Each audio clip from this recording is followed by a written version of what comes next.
Hi guys, welcome back to me watching videos and reacting to them while you watch me react. We're going to be doing an introduction to the SCP Foundation today, finally, after what feels like a very long time of you guys requesting it and watching far too many SCP videos without really understanding them. We're finally here. It's by the Exploring series, so make sure you check them out as well. Link will be below, and we're going to just dive right in. I'm kind of excited. It might actually finally explain a few things that I haven't understood this entire time I've been reacting to SCP videos. So we will see. You get to see my half-done nails because, yeah, I need to get those fixed. Secure, contain, protect. These three simple words comprise both the initials of the SCP Foundation, as well as the Foundation's steadfast motto. But what is the SCP Foundation? This video will continue under the assumption that this is the first time you have ever heard of SCP, and are about to enter a world of the strange, shadowy, and unusual. I mean, By the end of this video, works. you should have a decent grasp of the basic concepts that make up the Foundation. I have a basic concept. To begin with, the SCP Foundation and universe are primarily associated with a single website, the SCP Wiki. Rather than having lore spread across movies, books, or video...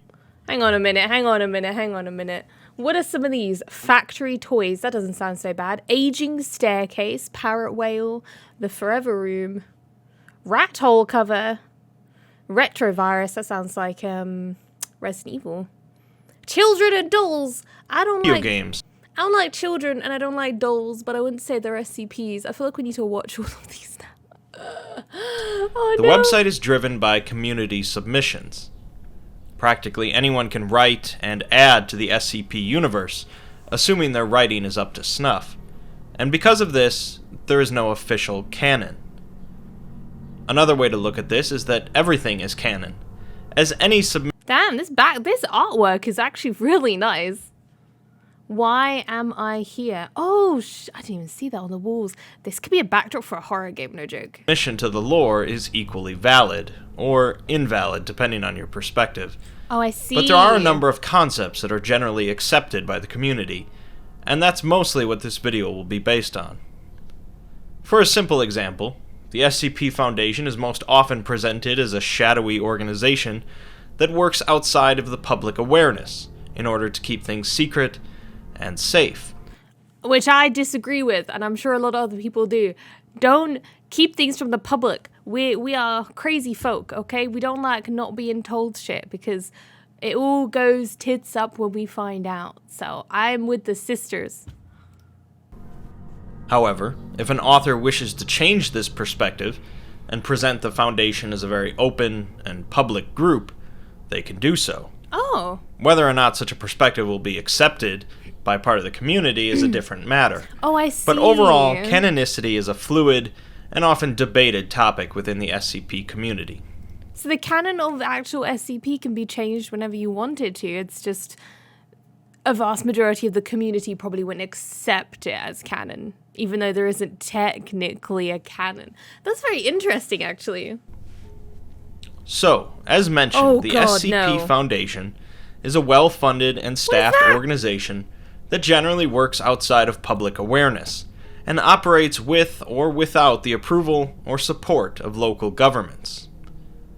The Foundation often recruits the finest scientists, researchers... Okay.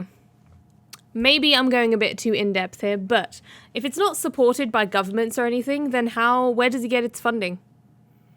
Money doesn't just magic up. Where does it get its money if it's not supported by anything? Because surely government funding would be the biggest thing to fund such an organization, right? I digress. Engineers, and military agents that they can find, employing them to perform stressful and generally dangerous tasks. These tasks are, of course, related to the Foundation's motto that I mentioned at the start: secure, contain, and protect. Within the universe that the Foundation operates in, which is most often presented as our own universe, there are a massive number of strange, paranormal, and anomalous things. These things, which bend or break the natural order of things as most people know it, can vary wildly in concept, form, hostility, usefulness, and danger. Without getting into too many details at this point, these anomalous entities can range from immortal killing machines to a 6-sided die that occasionally lands on a 7. Why? I don't know why, but the idea of a dice doing that while you're playing a game is actually quite terrifying. Can you imagine that shit happening? I would probably... Oh no. That makes me really uncomfortable to think about. Can you imagine you're rolling a dice and... No. Be like, I got 13, would? How would you accept Some can that? be used to greatly benefit the Foundation, such as pills that can cure any disease, while others continually threaten both the Foundation and all life on Earth, such as massive eldritch entities for which the Foundation has no idea how to contain. Each of these entities, or at least the ones known to the Foundation, are given an... The fuck is that guy? SCP-106. No physical interaction is allowed at any time. It must be approved by no less than 2/3 vote from O5 Command. It must be taken... Okay. They are to remain at least 60 meters away from the containment cell at all times. It is contained in a comprised of lead lines. What the hell is this? That is horrifying. What does it do? Oh, I don't like that. An entry on the website. Creepy old man. These entries, known as Special Containment Procedures, or SCPs, generally follow a similar format and contain information written and cataloged by researchers working for the Foundation. Each SCP is given a number, and at the time of this video, there are nearly 4,000 SCPs logged in the system. 4,000! Next, each SCP is assigned an...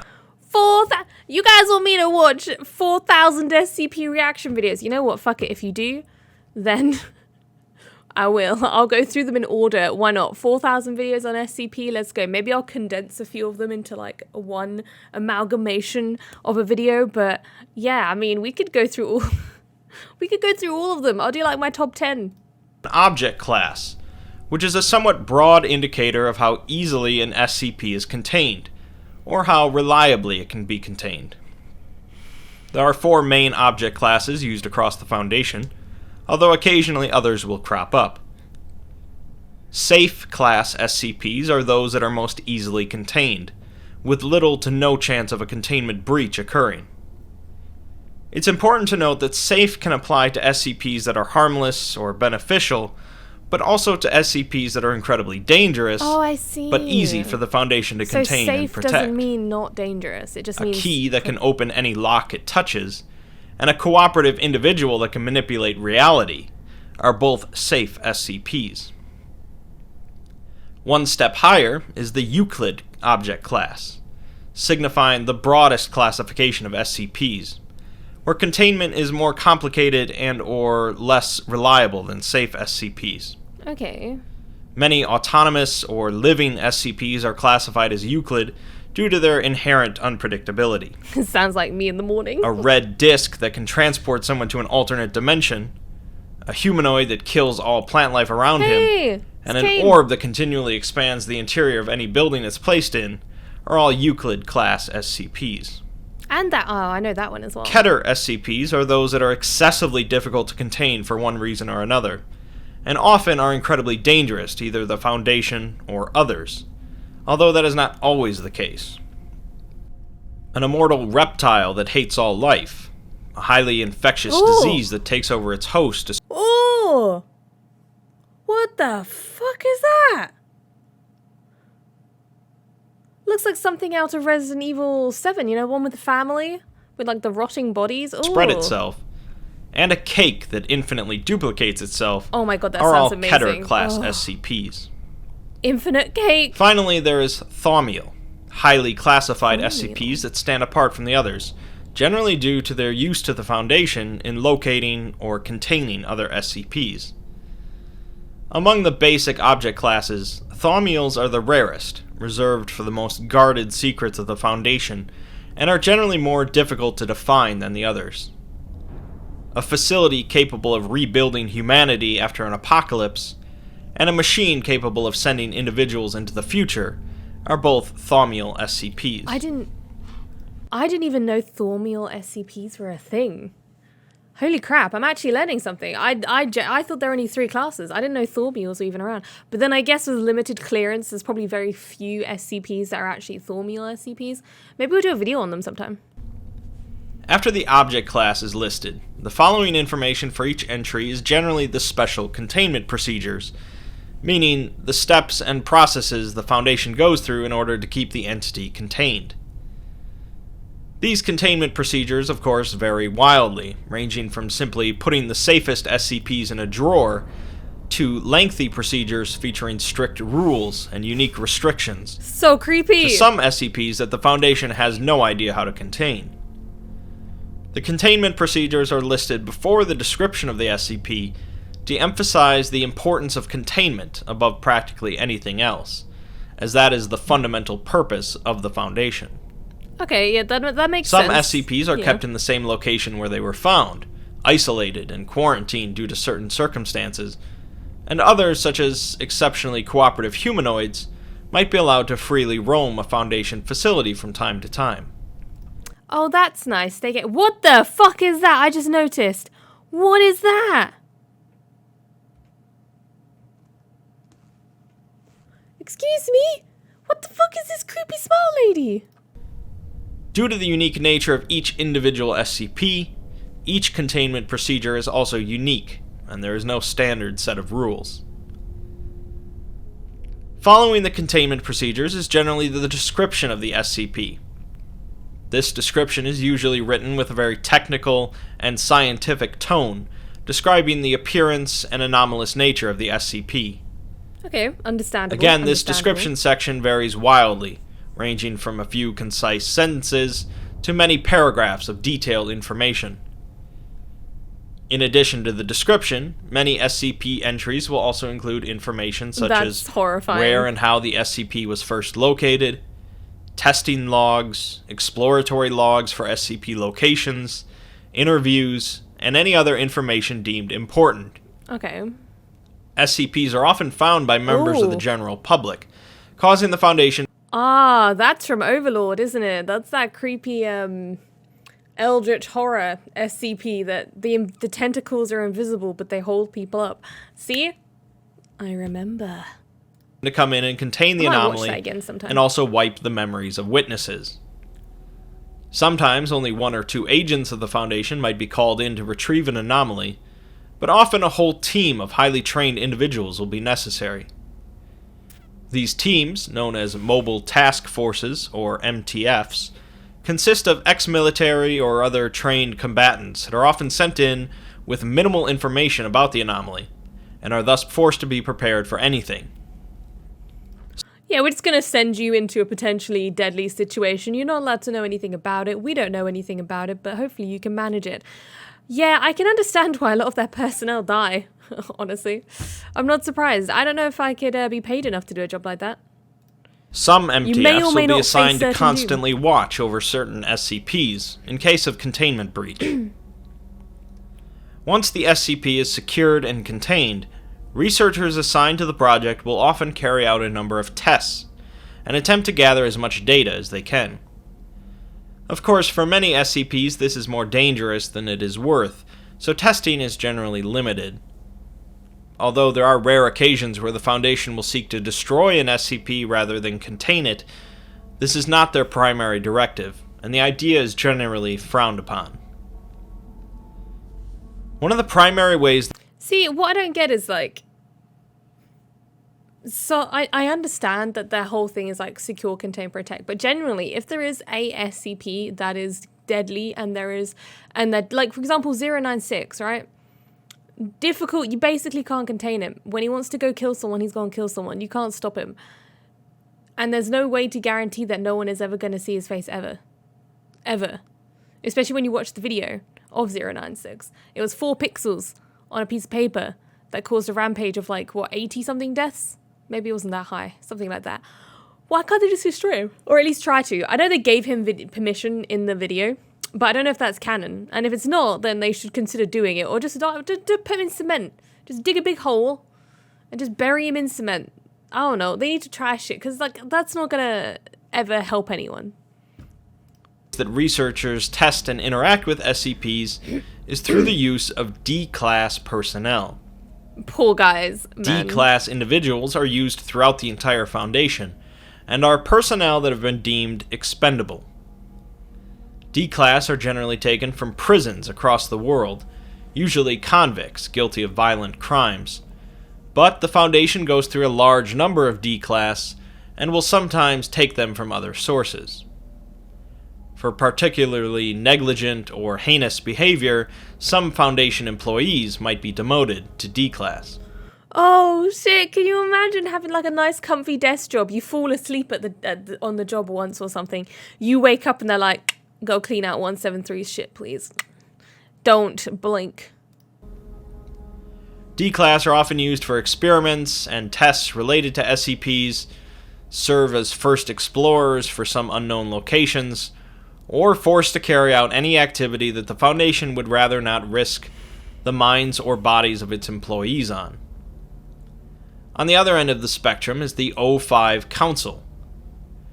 The O5 Council is shrouded in mystery, believed to consist of 13 members, and they oversee the entire Foundation, with access to practically all of its secrets. Many rumors have spread about the O5s, including the rumor that they use their unlimited access to SCPs to maintain immortality. I mean, if I could, I would. I'm not gonna lie.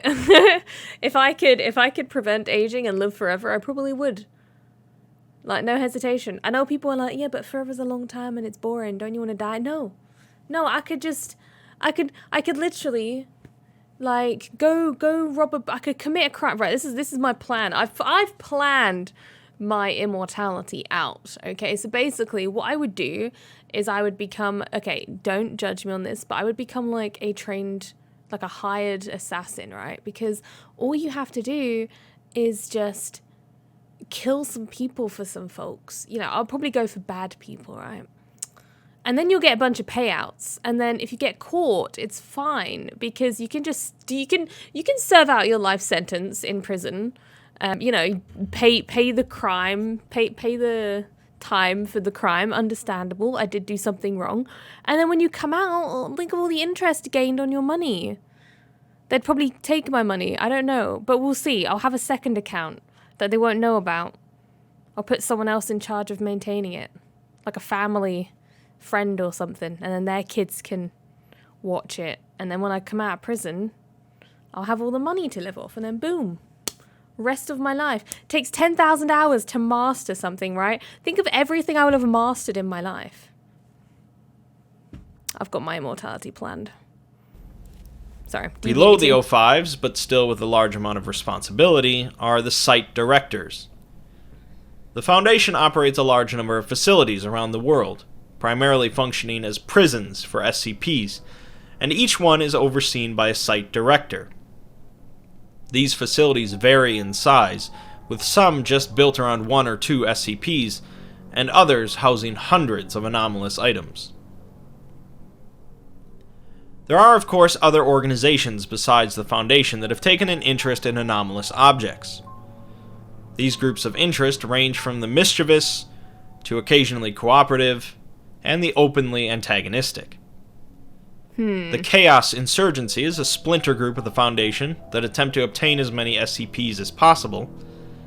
The Church of the Broken God is a religious organization seeking to resurrect a shattered deity, and the Global Occult Coalition is a counter-organization to the Foundation, dedicated to destroying SCPs, and backed by the United Nations. There are a number... Sorry, I probably shouldn't have laughed at that, but, I mean... Not surprising. Number of other organizations out there, with some of them responsible for creating SCPs themselves. Wait, really? The Foundation has worked with some of them on occasion, and continually battles... Oh, wait. Some people have actually created SCPs. They're not just like an anomalous thing that occurs randomly. What the... I want to know about who's created SCPs. Oh, I want to make my own one. Many others, but each organization continues to operate, largely in secrecy. That's a basic summary of the SCP Foundation and the universe it exists in. At this point, if you had never heard of SCP before this, you should be fully prepared to access the website and begin discovering all the different SCPs known to the Foundation. While there are many arguments about the best place to start reading, each SCP entry is generally meant to stand on its own. In addition to each of the SCP entries, there are also a great number of tales on the site, which feature much less technical writing and provide unique perspectives on different SCPs or aspects of the SCP universe. The SCP Foundation and the thousands of entries appeal to many people for many different reasons, but primarily the SCP universe is strange, unusual, and unique. That is true. SUU. Ooh. Ethics Committee Orientation. Okay, let's read this out, guys. Let's see how their ethics hold up. Remember this. The Foundation is not evil. We do not torture people just because. We are assigned unnecessary cruelty, which means somebody has to decide when the cruelty is necessary. Good start. And that somebody is us. Of course it is. The Foundation protects humanity from SCPs, and we protect the Foundation from itself. We judge what is and is not acceptable for the Foundation to do. We balance evils so that, on the whole and in the long run, evil is minimum. Okay. I was against these guys at the start of that paragraph. Oh no, they brought it back towards the end, like... Oh, I kind of agree with them now, actually. Man, I think I should be on the ethics committee. But at the same time, it's hard. It's hard. It's hard. It really is to know.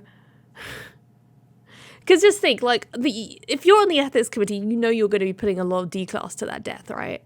Oh, it's hard. Oh, I don't know how they balance that. It's just about shutting off your emotions, really, isn't it? Make sure you check out the video below. It's by the SCP, it's by the Exploring series, and it's called Exploring the SCP Foundation Introduction. There was a nice little introduction video, actually. I learned a couple of things I didn't already know. Most of it, I kind of had the general gist, but the Thorials or Thormials, I've already forgotten the name. That's really interesting. I didn't know there was a fourth class of SCPs, so that's quite interesting to know. I kind of want to look into them now because I saw SCP-3000 was a video. It was an image included in that, so perhaps that is in that ranking. I mean, it is also an Eldritch Horror Demon Eel Beast, so I mean, it should deserve a category and higher ranking than Kita, but... I really enjoyed it. I didn't realize how many SCPs there actually were. Like 4,000 SCPs is a ridiculous amount. I don't think I'll ever be able to do 4,000 videos on SCPs, but we can certainly try. As for the channel, I just want to do a quick little update on where we're going. So basically, I do want to start branching out into more reaction videos. There's a lot of different TikToks out there that I'm really interested in. I've got my crochet, crafting, a bunch of other videos that I want to start putting out. But I'm going to keep up with the SCPs, don't worry. I just, we're probably not going to do 4,000, okay? That's all I'm saying. And, I mean, that's pretty much it. I hope you guys are having a great 2022 so far. And thank you so much for watching, guys. I don't really have anything else to say, so I'll see you in the next video, I guess. Bye, guys. Thanks for watching.